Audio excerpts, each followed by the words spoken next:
Assalamualaikum warahmatullahi wabarakatuh. Perkenalkan, nama saya Nurhaliza, NIM 10540112023, kelas SD 3E. Di sini saya akan menjelaskan tentang manajemen sekolah Adiata. Yang pertama yaitu pengertian manajemen sekolah. Manajemen sekolah adalah proses pengelolaan dan pengadministrasian sumber daya yang ada di sekolah untuk mencapai tujuan pendidikan secara efektif dan efisien.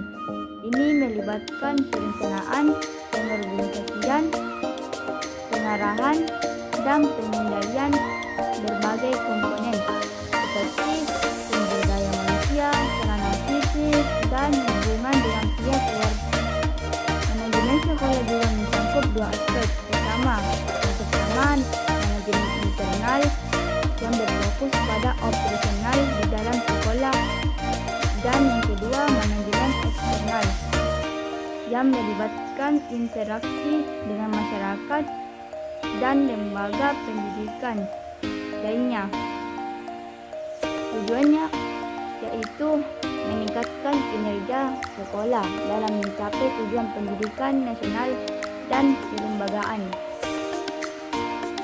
Dan selanjutnya yaitu manajemen berbasis sekolah. Manajemen berbasis sekolah adalah pendekatan otonom dalam pengelolaan pendidikan yang memberikan kekuasaan lebih kepada sekolah, kepala sekolah, dan komite sekolah untuk meningkatkan kualitas pendidikan. Manajemen berbasis sekolah bertujuan untuk memperdayakan sumber daya lokal dan meningkatkan partisipasi masyarakat dalam proses pendidikan, sehingga menciptakan lingkungan yang lebih demokratis dan transparan. Dengan manajemen berbasis sekolah, sekolah dapat mengelola anggaran dan program sesuai kebutuhan lokal yang diharapkan dapat meningkatkan efisien, mutu, serta penyetaraan pendidikan. Selanjutnya itu manajemen operasional sekolah. Manajemen operasional sekolah adalah proses yang melibatkan perencanaan, pengorganisasian, pengarahan, dan pengawasan untuk mencapai tujuan pendidikan secara efektif dan efisien. Ini mencangkup pengelolaan sumber daya manusia, keuangan, kurikulum, dan fasilitas. Manajemen operasional yang baik diharap dapat meningkatkan kualitas pendidikan dan menciptakan lingkungan belajar yang kondusif. Fungsi utama dalam manajemen operasional meliputi perencanaan strategis, pengorganisasian organisasi, serta pengendalian untuk memastikan efektivitas dan efisien dalam proses pendidikan. Selanjutnya yaitu peraturan kebijakan.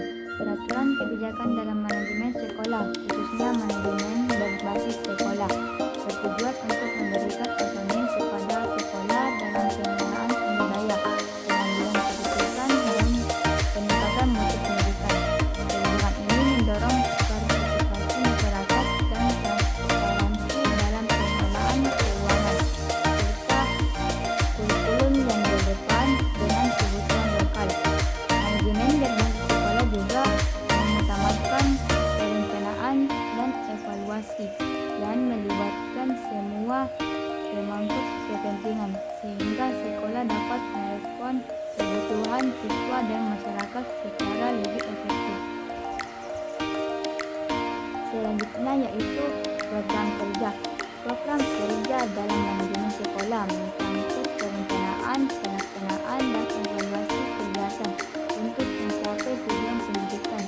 Beberapa komponen penting dari program kerja ini yaitu: 1.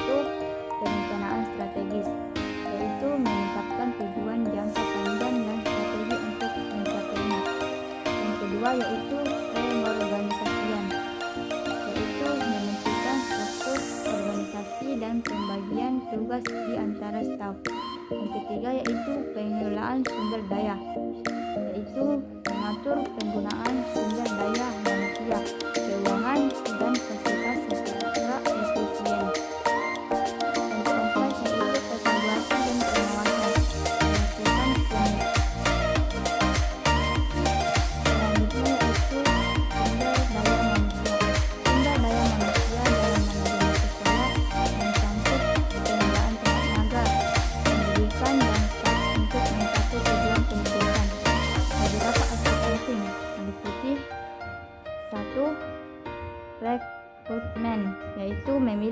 dan staf berkualitas melalui proses seleksi yang ketat. Yang kedua, pelatihan. Menyediakan pelatihan berkelanjutan untuk meningkatkan keterampilan dan kompetensi. Yang ketiga yaitu penilaian kinerja.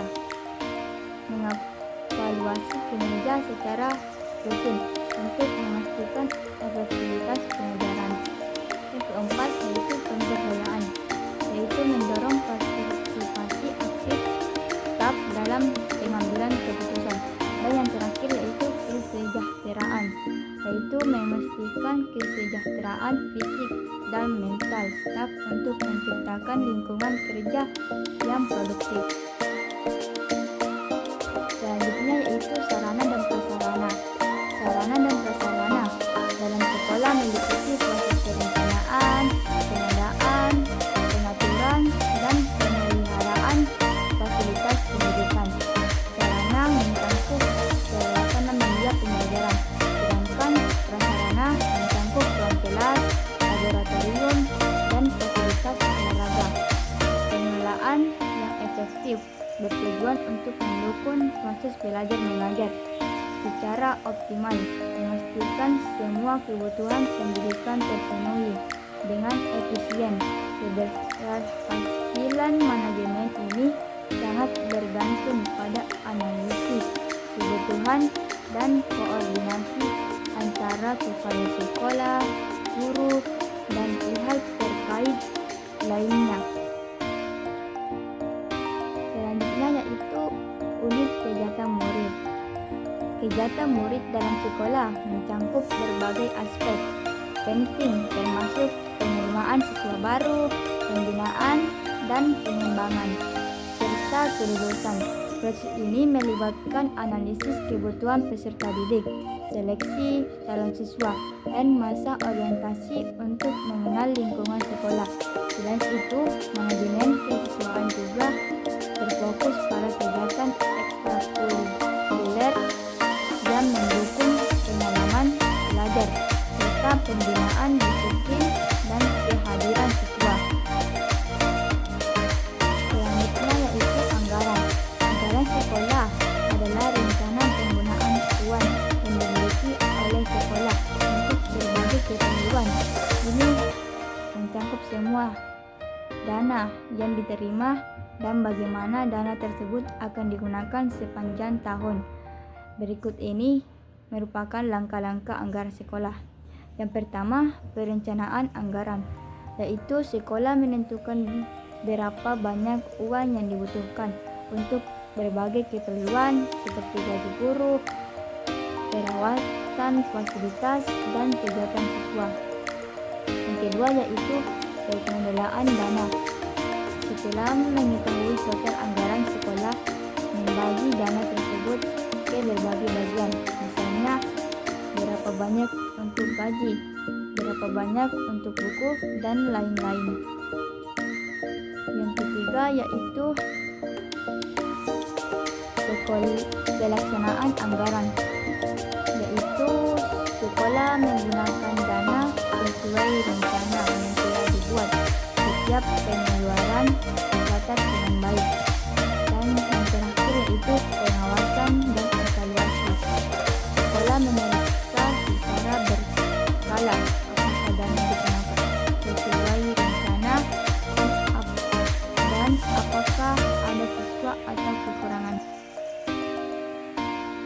Selanjutnya yaitu mitra kerja. Mitra kerja dalam manajemen sekolah mencakup berbagai pihak yang berkolaborasi untuk meningkatkan mutu pendidikan. Adapun beberapa mitra kerja. Yang pertama, orang tua, yaitu keterlibatan orang tua dalam kegiatan sekolah dan pengambilan keputusan untuk mendukung perkembangan siswa. Yang kedua yaitu dunia usaha dan industri, yaitu kerjasama dengan perusahaan untuk menyediakan program magang, pelatihan, dan informasi tentang keterampilan yang dibutuhkan di pasar kerja. Yang ketiga yaitu lembaga pendidikan lain, yaitu kolaborasi dengan sekolah atau universitas lain untuk berbagai sumber daya dan pengalaman.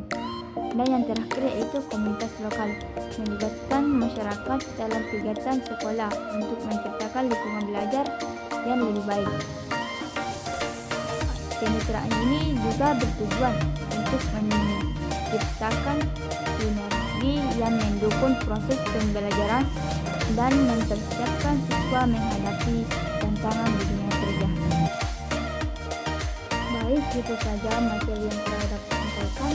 Dapat saya simpulkan, yaitu manajemen sekolah adalah cara mengelola semua aspek yang ada di sekolah agar pendidikan berjalan dengan baik. Secara keseluruhan, manajemen sekolah yang efektif sangat penting untuk menciptakan lingkungan belajar yang baik dan mencapai tujuan pendidikan dengan melibatkan semua pihak dan mengelola sumber daya dengan bijak. Sekolah dapat memberikan pendidikan yang berkualitas kepada siswa.